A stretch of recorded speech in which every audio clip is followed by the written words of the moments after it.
Сәлеметсіздер ме, құрметті әріптестер. Мен қазір сіздерге Adobe Express бағдарламасында анимациялық мультфильмді жасау жолын көрсететін боламын. Яғни бұл анимациялық мультфильмдерді сабақта қандай мақсатта қолданамыз.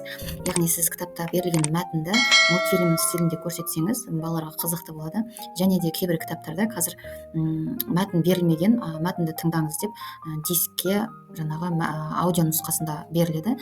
Көбінде біздер дискті жоғалтып аламыз, не болмаса тыңдатуға мүмкіндік болмайды аудионы. Сол себепті осы кітаптағы мәтінді анимациялық мультфильм етіп жасап балаларға көрсетсеңіздер, мен ойлаймын осындай қызықты болады деп. Ал ендеше біз интернетке Adobe Express деп жазып алатын боламыз.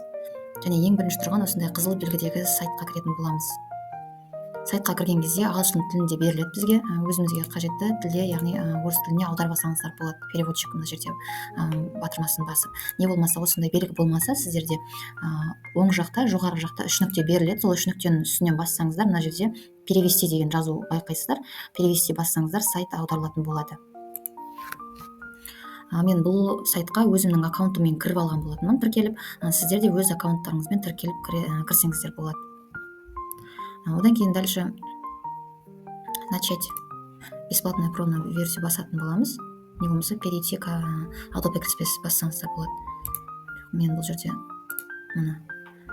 жоғары жақта перейти к Adobe Express батырмасын басамыз. Кіргеннен кейін кішкене астына түссеңіздер, міне ұл баланың суреті тұр, Animate Characters деген батырманы басасыздар. Міне осы жерде әртүрлі персонаждар берілген, өзімізге керекті персонажды таңдап аламыз. Және де бұл жерде тек қана адамдар ғана емес, әртүрлі міне жерде персонаждар бар. Жануарлардың да, мысалға, animals суреттері бар. Өте әдемі, керемет, әртүрлі жаңағы өзіміздің қалаған мәтінімізде сөйлете алатын боламыз қазір міне. Осы жерде маған осы қыздың суреті ұнап тұр. Және де міне бұл суретті кішірейтіп қоюға да, үлкейтіп қоюға да болады. Артқы фонды да таңдай аламыз. Міне артқы фонда өзгереді. Міне кез келген осы ортасына, шетіне қоя берсеңіздер болады. Және де YouTube-ға салатын болсаңыз, Instagram-ға салатын болсаңыз, міне осы жерде размерін өзіңіз таңдап аласыз. Маған осында YouTube-ға арналған 16:9 размері ұнайды. Себебі балаларға көрсеткен кезде интерактивті тақтада үлкен болып осылай экранның бәрі жаңағы экранда көрініп тұратын болады. Ал ендеше өзіміздің жаңағы дайындап қойған мәтінімізді аудио форматта генерациялайтын боламыз. Ол үшін біз интернетке озвучка, текст, нейросет деп жазып аламыз.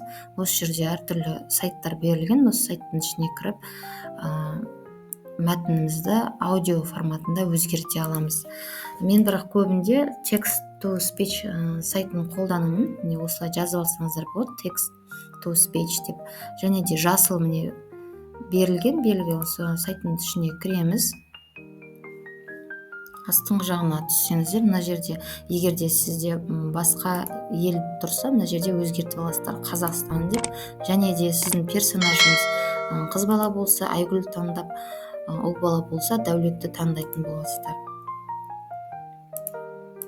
Мына жерге мәтінімізді қоямыз. Мен мысалға Шоқан Уәлиханов туралы интернеттен алып қазір мысал ретінде сіздерге көрсету үшін мына Қытай шашып кетті ғой. Жақсы, міне осы жерге вставить етеміз.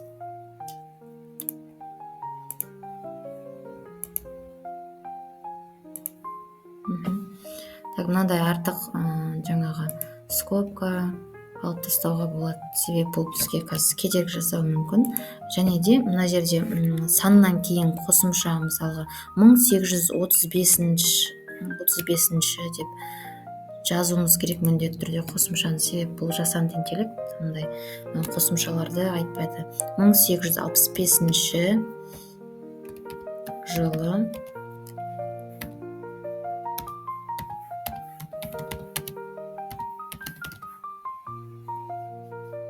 не болмаса мына жерде жылын алып тастауымызға да болады.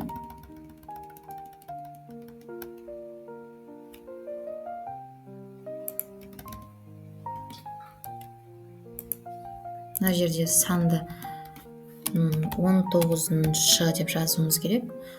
19 ғасырдың екінші жартысында.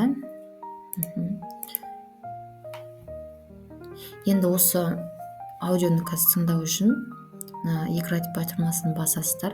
Мына жерде скоростын үлкейтіп қоюыңызға да болады, кішірейтіп, скоростты. Және мына жерде дауысын жуан, жіңішке етіп жасауға да болады. Ал ендеше тыңдап көрейік.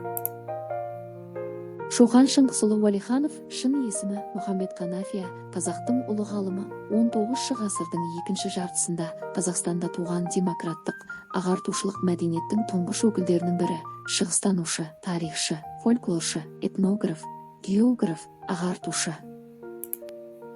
Яғни осы жаңағы аудио нұсқаны біз қазір жүктеп аламыз, скачать батырмасын басып. Міне загрузканың ішіне, өз папканың ішіне келіп түсті. Енді осы аудиомызды қазір біз осы персонажды сөйлету арқылы видео жасайтын боламыз. Ол үшін біз мына жерде browse деген батырманы басасыздар. Загрузки бөліміне жаңа келіп түсті менің аудио нұсқамда.